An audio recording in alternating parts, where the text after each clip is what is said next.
Rama Rama, Hare Hare.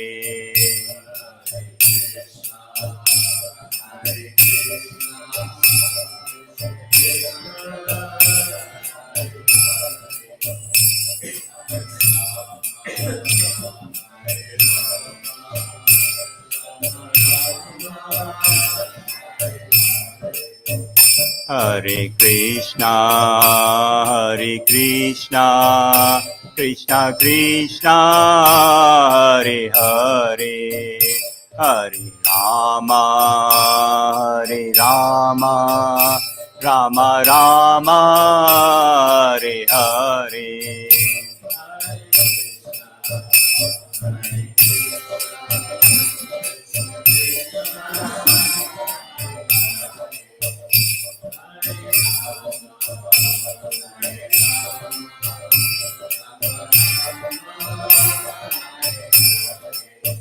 Nittai Gaur Hari Bol, Hari Bol, Hari Bol, Nittai Gaur Hari Bol.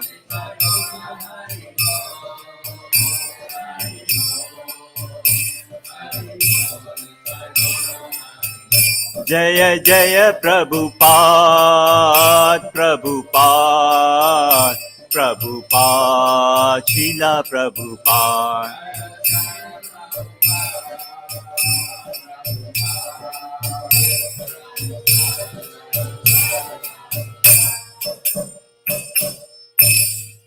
Nitai Gaur Premanandi, Shishikora Nitai Mayapur Sashi Ki Jai.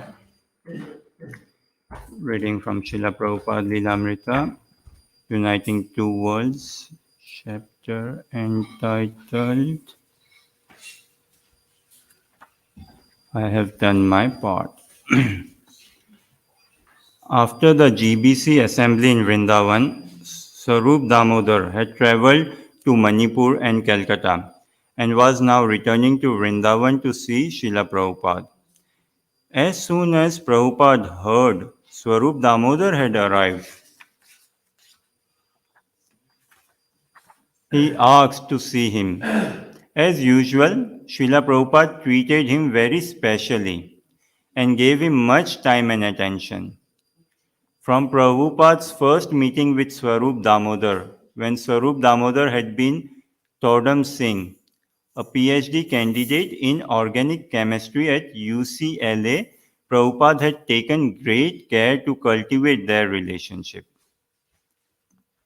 Todam had grown up in Manipur, but after graduating from high school, had come to America to continue his education at the University of California. He had been attracted by the devotees chanting Hare Krishna on the streets of Los Angeles and had visited the temple. When he met Srila Prabhupada, he became convinced that he had met a genuine spiritual leader. At first, Todam had maintained his stance as a representative of the world of empirical scientific knowledge, and Srila Prabhupada had invited him for morning walks on Venice Beach. Day after day, Srila Prabhupada would draw Todam into arguments about the origin of life. When Srila Prabhupada was ready to argue, he would glance around and ask, "Where is the scientist?" And on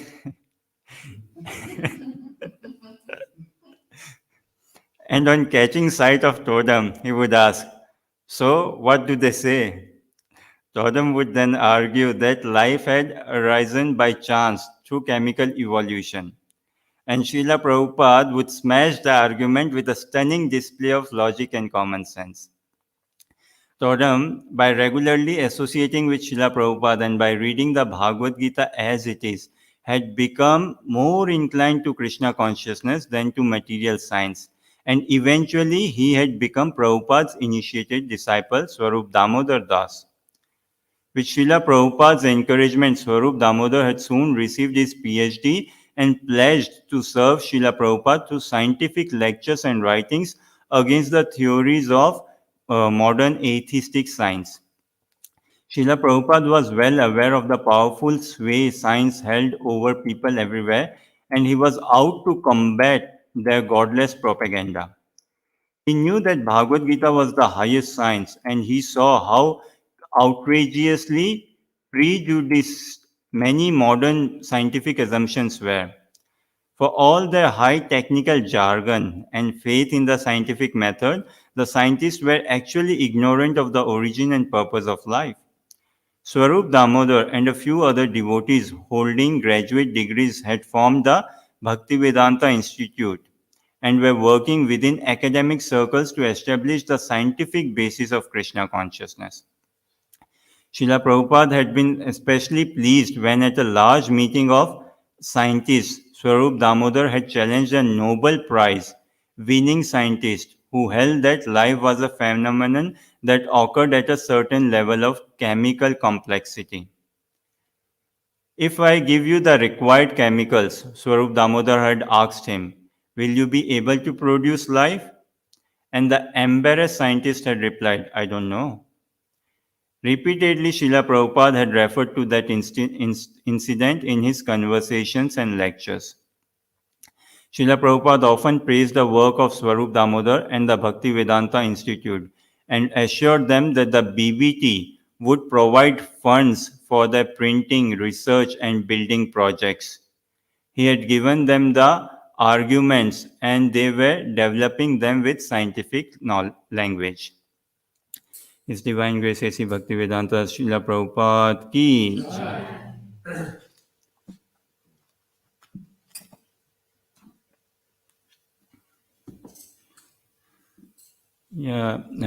Dr. T.D. Singh, later the saint scientist disciple of Srila Prabhupada, was known as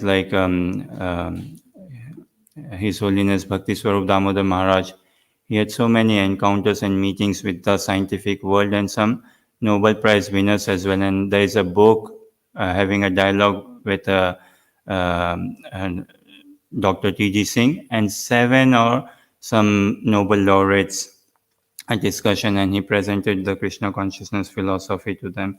Also, some scientists and Nobel laureates actually visited Mayapur and attended some BI science conferences held by Dr. T.D. Singh, His Holiness Bhakti Swarup Damodar Swami Maharaj. Reading from Srimad Bhagavatam. Om Namo Bhagavate Vasudevaya.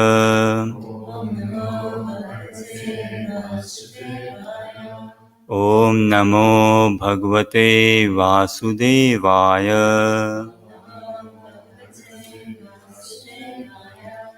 Om Namo Bhagavate Vasudevaya.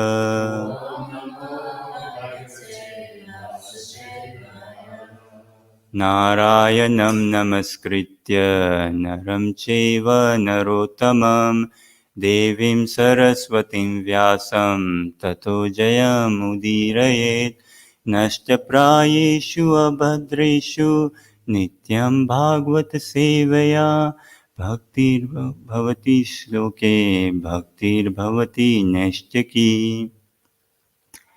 So reading from Srimad Bhagavatam, Canto 5, Chapter 15, Text 7. Chapter entitled The Descendants of King Priyavrata.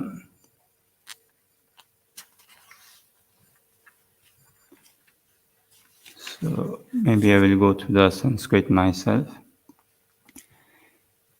Savai swadharmena praja palana poshana prinano prinano palana anusasana लक्ष्यनेन्द्रिय जयंदिना च भगवती महापुरुषे परावरे ब्रह्मणि सर्वात्मा प्रीत परमर्थ लक्ष्यसेना ब्रह्मविच चरणा अनुसे चरणानुसेवाया पादित भगवत भक्ति योगेन चाभीक्षण परिभाविताति सुधमतिर उपरतानात्मया आत्मनि स्वयं उपलभ्यमान ब्रह्मात्मानुभवो अपि निरभिमान एवावनिम अजुगुपत.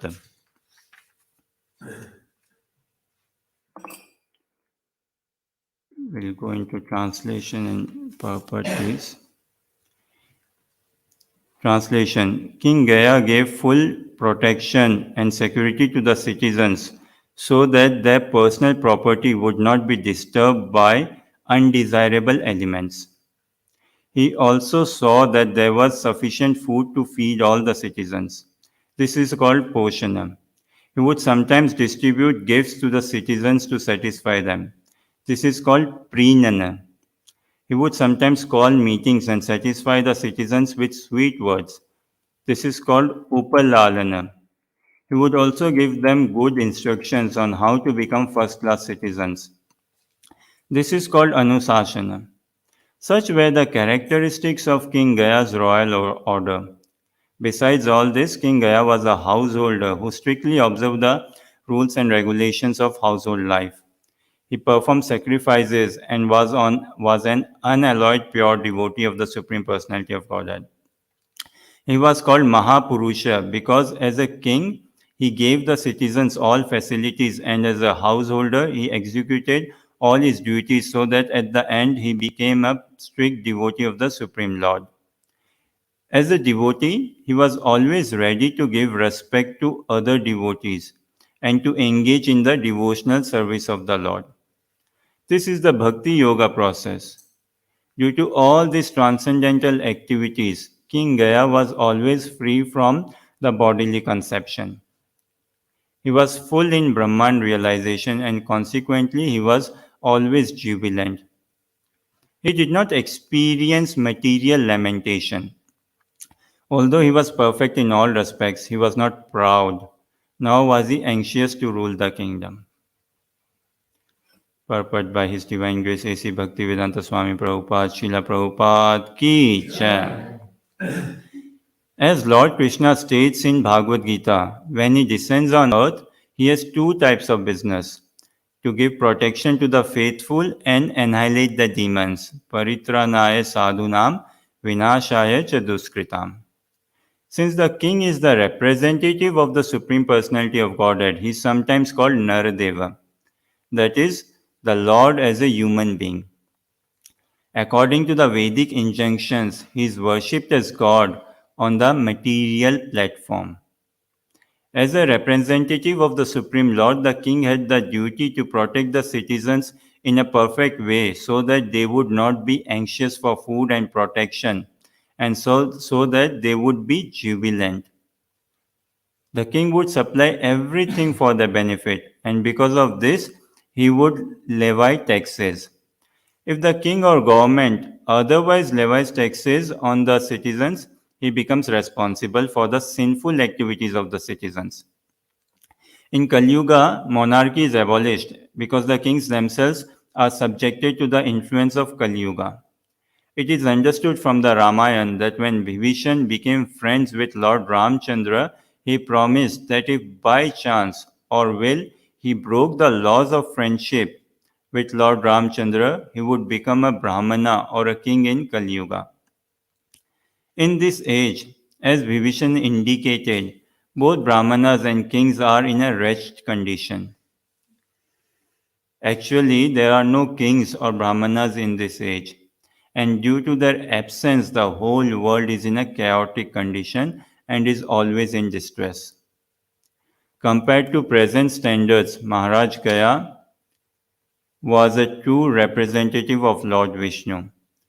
Therefore, he was known as Mahapurusha. I'll read the translation once again. King Gaya gave full protection and security to the citizens so that their personal property would not be disturbed by undesirable elements. He also saw that there was sufficient food to feed all the citizens. This is called Poshana. He would sometimes distribute gifts to the citizens to satisfy them. This is called Prinana. He would sometimes call meetings and satisfy the citizens with sweet words. This is called Upalalana. He would also give them good instructions on how to become first class citizens. This is called Anusasana. Such were the characteristics of King Gaya's royal order. Besides all this, King Gaya was a householder who strictly observed the rules and regulations of household life. He performed sacrifices and was an unalloyed pure devotee of the Supreme Personality of Godhead. He was called Mahapurusha because as a king he gave the citizens all facilities and as a householder he executed all his duties, so that at the end he became a strict devotee of the Supreme Lord. As a devotee, he was always ready to give respect to other devotees and to engage in the devotional service of the Lord. This is the Bhakti Yoga process. Due to all these transcendental activities, King Gaya was always free from the bodily conception. He was full in Brahman realization and consequently he was always jubilant. He did not experience material lamentation. Although he was perfect in all respects, he was not proud nor was he anxious to rule the kingdom. वैराग्य विद्या निज भक्ति योगा शिक्षार्थमेक पुरुष पुराना श्री कृष्ण चैतन्य शरीरधारी कृपाम्बुधिर्य तमहं प्रपद्ये हरे Krishna Krishna Krishna Hare Hare Hare Rama Rama Rama Hare Hare Hare Krishna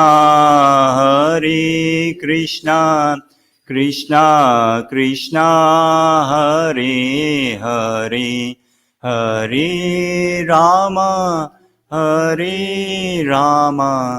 Rama Rama Hare Hare Hare Krishna Krishna Krishna Hare Hare Hare Rama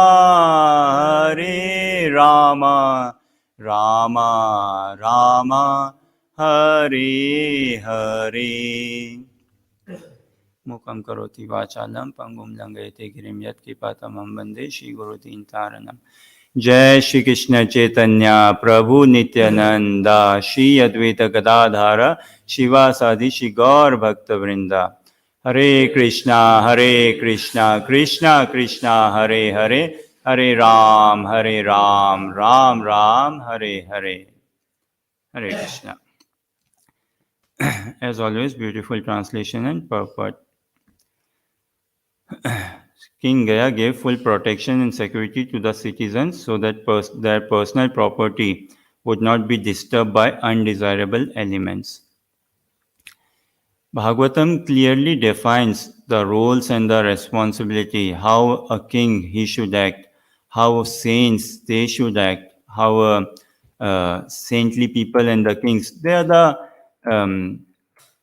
front leaders of the society. And we need that inspiration, that character, that some model figure whom we can actually emulate. We all are looking for inspiration, pure, real inspiration. We all want to emulate someone. We all want to look up to someone.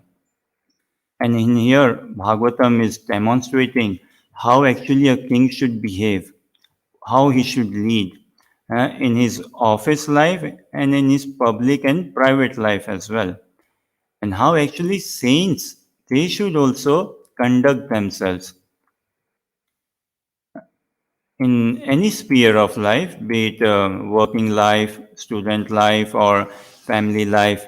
We all are looking for that role models. And throughout, especially in working life and say business life, and now with government current guidelines and all, there's so much of like set rules, regulations, or code of conduct. You are expected, this is how this should be. So where is that code of conduct, that set of instructions, or that some etiquettes on how actually to become a perfect citizen, a real character oriented citizen? And that is the foundation level, that is the real base.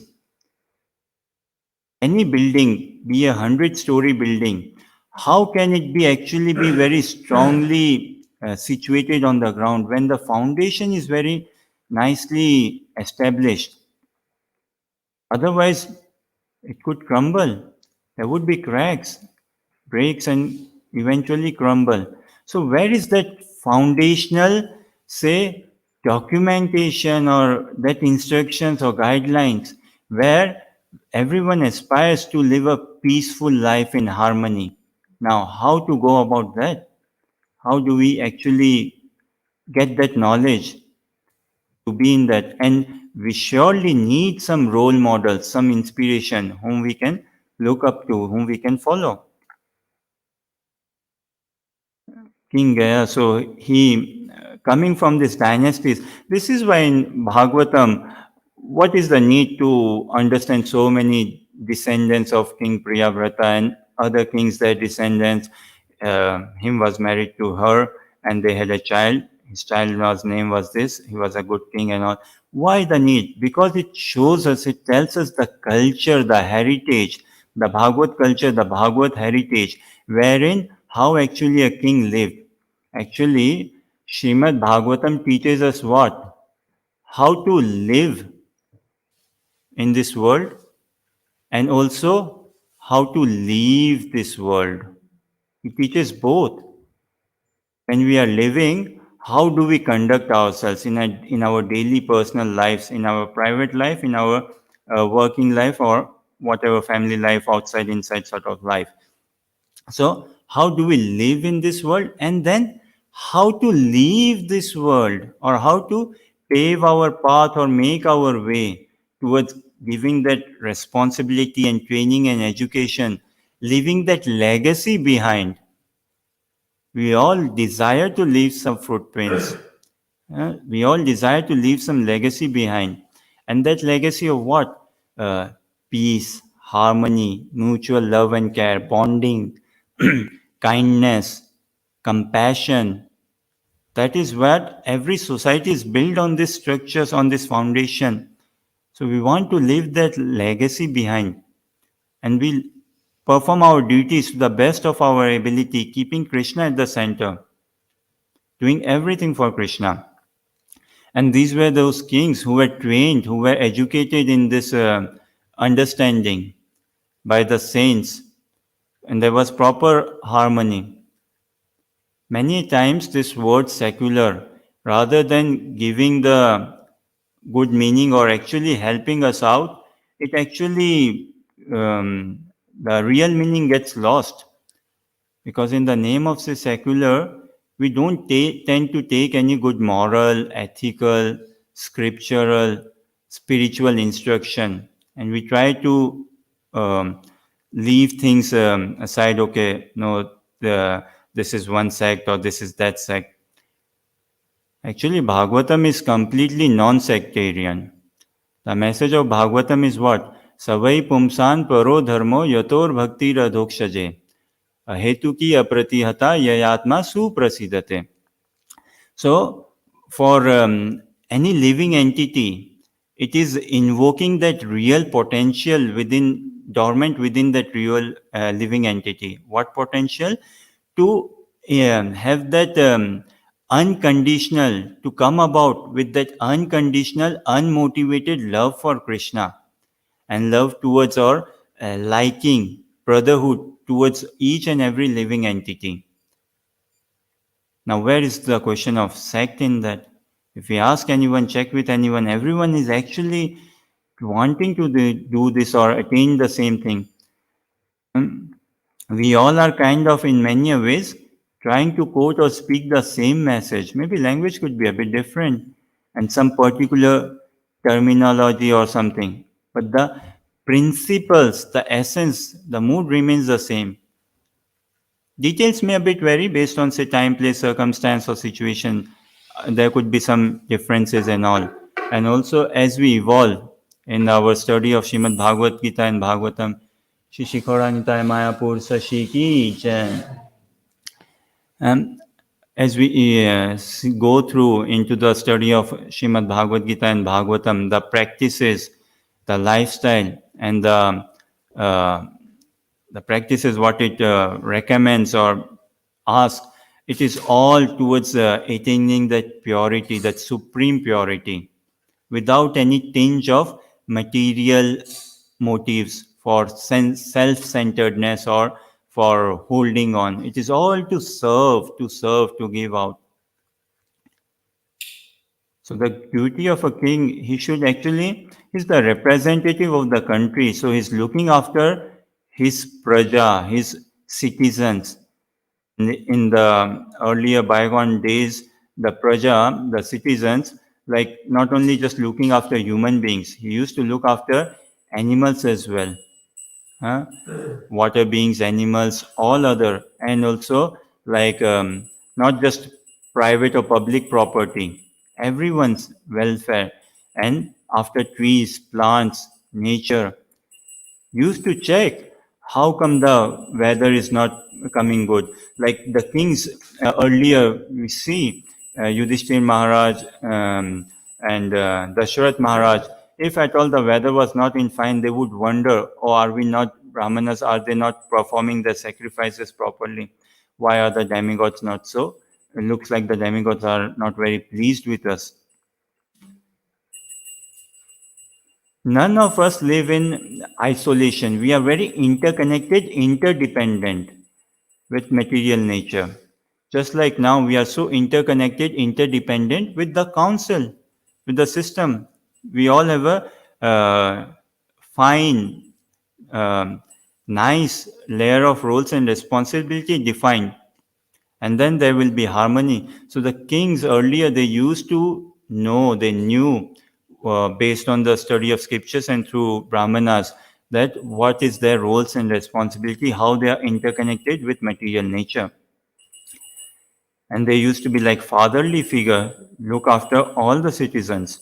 So King Gaya, in this instance, he gave full protection, security to citizens so that their personal property would not be disturbed. So with the sole intention that the basic necessities of everyone is nicely met, leading to what? So that he can cultivate his Krishna consciousness peacefully.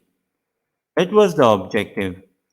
That there's basic food, clothing, shelter, the basic amenities are provided. And he could then a bit progress nicely in practicing Krishna consciousness. So it's not like, okay, things are not needed. The king, he used to see, is there sufficient food available to all the citizens? This is called poshanam. So, and by food, is the food healthy, organic, natural? Is it produced by fair means? Is it distributed by fair means? Is it offered also, say, by fair means? And then it is consumed or taken as well, fair means and all. I believe Gandhi gave this quote, right? That there's no like material nature or land. There's no scarcity of the resources. They are ample quantity to fulfill, satisfy everyone's needs. Everyone's needs. But actually, resources or would always be in scarcity to fulfill, say, a single person's greed. So there is ample to satisfy everyone's needs, but not to, say, a single person's greed. And this is the roles and responsibility. Like in family life, those who are parents or guardians, they would see how my children are behaving and how they are progressing. And if they find, okay, they're not sharing and they are quarreling and there's lots of greed manifesting, so they will give them good counsel, good encouragement, instructions, and try to discipline them. So this is the role of kings. We see everywhere there's agriculture department, there's food ministry and all. So some more surveillance should be done. How are we actually taking care of Mother Nature? How we are producing food? And food is such a core part of our existence. It is a well-known fact.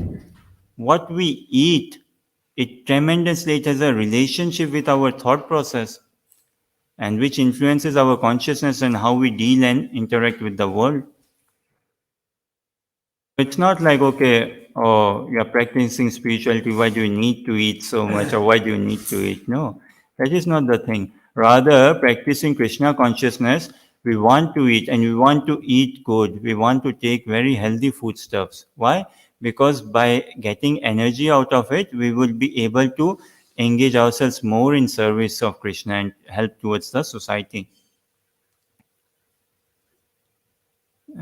The kings would see the mental well-being of the citizens and everyone. Then the kings would come out and they would address the people, call meetings and address or look into the people, have a dialogue and discussion with the people. He would gather thoughts from his ministry. He would go um, in a covered up sense and mingle with the society and see how the society is doing. Imagine like we have nowadays, I'm not sure if it's happening on daily basis, but previously, like last year, it used to be almost a daily briefing, right? 5 p.m. Nicola Sturgeon, Boris Johnson coming out and the ministry coming out and used to give a briefing. Okay, business wise, this is how we are doing, this is what we want to do. Education wise, this is what we want to do. Health wise, this is what we want to do. This is the current situation. So that 5 p.m. briefing say, if our prime ministers and the leaders of the society would be so glad, so wonderful if they come out holding Srimad Bhagavatam, holding Srimad Bhagavatam or Srimad Bhagavad Gita and reading out or giving the message of from Srimad Bhagavatam, taking inspiration from Srimad Bhagavatam, how King Gaya performed his life. Likewise, if they come out, would be such a real role model for us, giving that instructions to us. And in his personal capacity as well, he lived a life not, although he was in the throne of king, but like he was never puffed up or proud, okay, I'm the king, bring everything to my disposal, or that sort of attitude he wasn't carrying. Rather, he was completely grounded on the instructions of Mahaprabhu, that giving all respect to others. That is once, this should be everyone's, like they say, key responsibility. They give, if someone wants to attract the mercy of Mahaprabhu, then one has to fulfill this criteria. It's as simple as that. And if someone wants to experience real joy, real peace, real satisfaction, calmness in life, then this is the thing, how we give respect to each and everyone, to other living entities. Our relationship with devotees, it has to be on a different level. It just cannot be on a normal human platform, how we interact and deal with devotees. Devotees are very, very uh, privileged, or they are very special. They are very special. They are Krishna's. They are Krishna's representatives. They are Krishna's chosen. So they are really very top class. Just like someone in the cabinet ministry of Scottish Parliament, say, or British Parliament. Everyone is so special, sort of. So devotees are a special category altogether. So when dealing with special category, we better be a bit careful in our dealings with devotees. And then our devotional service will also more fructify. Hmm? And in terms of our dealings with people all around us, we should always be giving respect to them. And how could we actually be compassionate, be more friendly? Krishna consciousness teaches us how to be real friends with everyone. Is this real, genuine care and concern oriented friendship is what is missing from the society. Otherwise, why would there be so chaos in the world? Why constantly there is wars and fights going on? Why? Because like our portion, what is our nourishment, is like based on so much of like see the land, how we are using it. So much of we are using it in producing drugs. So much of things are being used in producing weapons. Is there so much of need in the society for this much of drugs, this much of weapons, this much of animal killing, the way we are treating plants? And the law of karma works, then what we sow is what we are going to reap.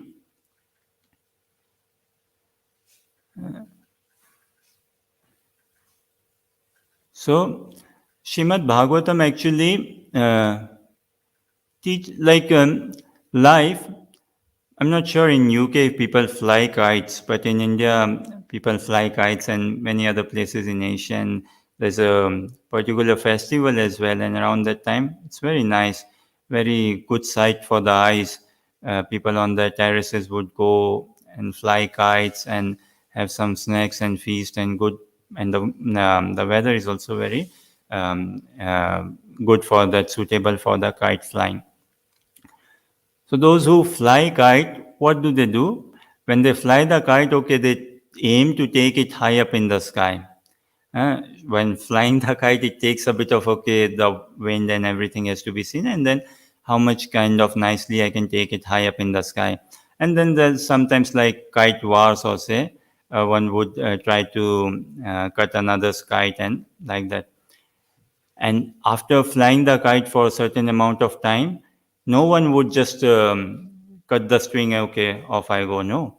Everyone would actually eventually want to see the skill or the expertise, then how he nicely does he bring back his kite down, and is he able to fold it back in one piece as it is, say.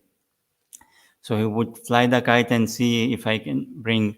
Um, and if he's not carefully giving directions or something to the kite and all, or if he's not aware of the air movement, where the wind is going, what are the kites, and while bringing it down bushes and not taking into consideration, then by the air and other things, other factors, the kite will go wherever it goes.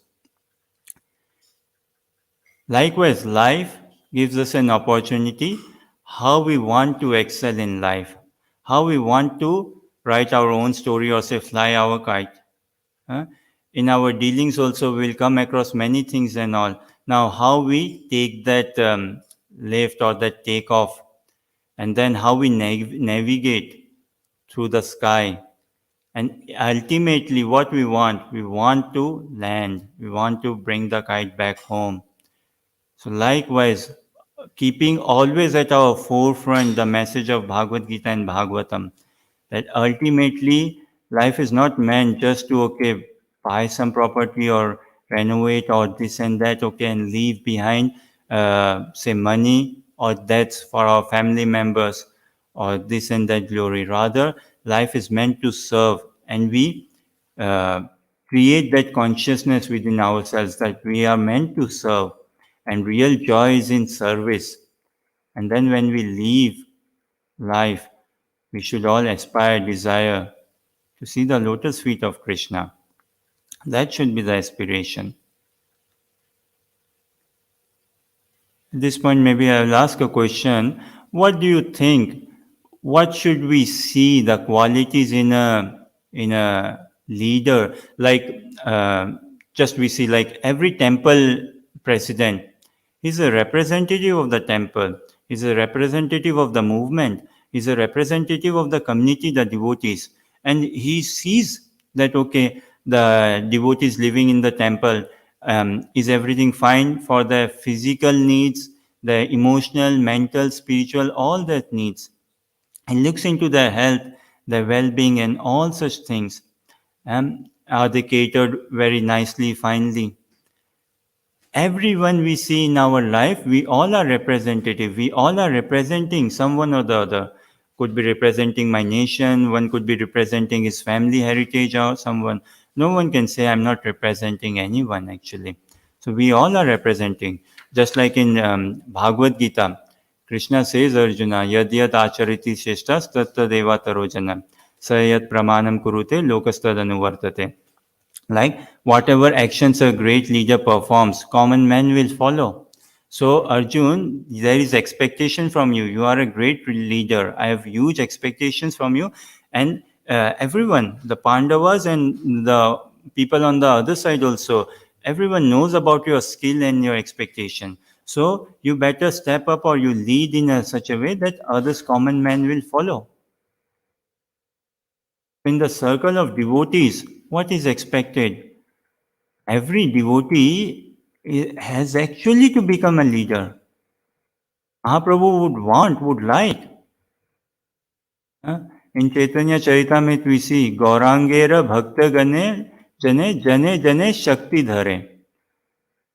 We are Mahaprabhu's devotees, Gaurangera Bhakta Gane. Everyone, Jane Jane, each and everyone has that potency, has that power. Mahaprabhu is blessing us. Individually, we all are ought to become leaders. In our not puffed of leaders, but leaders to serve. How actually broadcast this message of Mahaprabhu, and who can be a good leader? One who is a good follower, one who is a good listener. Only he or she can become a good leader. And thing is, in these things, who are we listening to? Are we listening to our mind? Are we listening to our intelligence? And if we listen to our mind, is our mind pure? Is our mind free from lust, greed, anger, pride, vanity, illusion?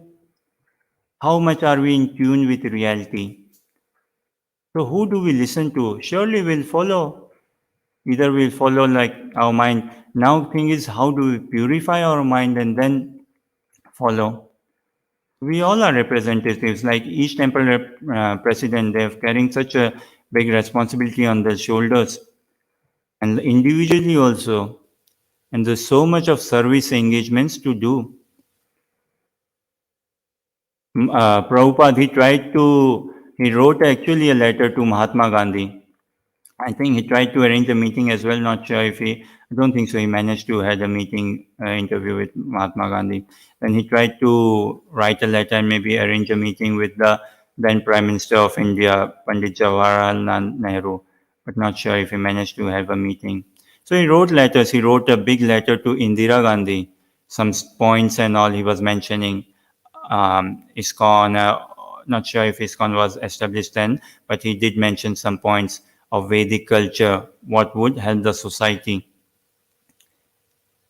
And even now, like couple of days back, the Prime Minister of India, the current Prime Minister of India, he actually issued a coin in the 125th birth anniversary of appearance anniversary of Srila Prabhupada. So devotees are trying actually to engage with the leadership and gradually share the message of Bhagavad Gita and Bhagavatam. So we should check actually. Prabhupada, even though the leaders did not respond, but he was not dejected. And Mahaprabhu's mission, it is going to go forward anyways. No one can actually stop it if someone is cooperating or not cooperating. So individually, we all need to take that responsibility. How can we first of all understand the message of Mahaprabhu, and how can we become an instrument, not as such a doer, but an instrument in the will of Mahaprabhu? This is the expectation, as it says in the purport. Mahapurusha. He was known as a Mahapurusha. And Mahaprabhu also has huge expectation from us to be a true representative of Krishna. So we should see what we expect or from the society, the leaders of the society.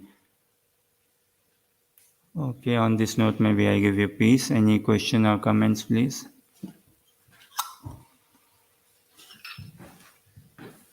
Thank you, Prue, for presenting so many relevant points and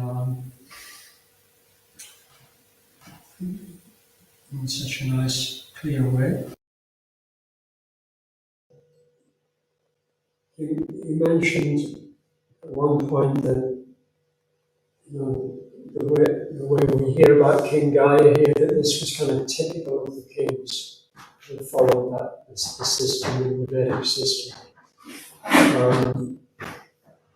But at the same time, Krishna says, Yada yada yamasya yada says, Sambhavana Yuga, I come in every Yuga to annihilate the miscreants. So, and even and it doesn't say that he only comes in Kali Yuga. So it would seem that it's not the case that there's been like an uninterrupted kind of age of responsible kings. And that even the fact that King Gaia had to ensure that the citizens weren't disturbed by undesirable elements. So there must have been some undesirable elements. We know from the history of the Ramayana and from many other stories that there were a lot of demons there all the time. It's not, there were Rakshasas, there were Yavanas, there were Yakshas, and they were often disturbing society. So my question is that if we are really going to be able to interact with today's political leaders and public health ministers, the United Nations, is it not a little kind of simplistic or unrealistic to state that in the past all the kings were completely in control of the situation? Is it not more reasonable to kind of admit that even with the desire to follow the rules and regulations of the Vedas, it wasn't unusual for a really difficult situation to arise where rogues and thieves took over the government, and even as in the case of King Venu. You could say King Venu was just one example, but how do we know that? Questions.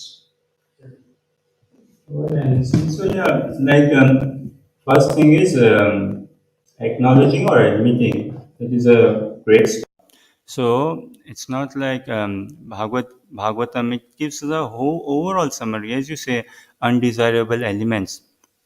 We see we are living in this age of Kali Yuga, where it is too much overpowered by quarrel and hypocrisy. And as we go back in the ages like Satyuga, Treta, Dwapar, Kali, so in Satyuga, religious was more in the forefront.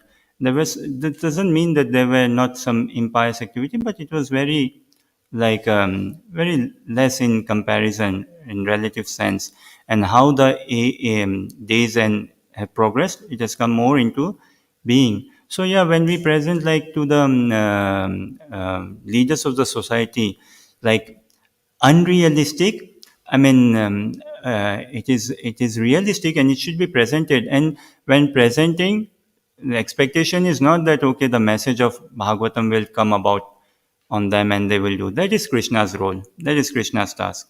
Krishna sitting in the heart as Paramatma. If he wants to use some leader or someone, he will use. If he doesn't want to use, he wouldn't use as such.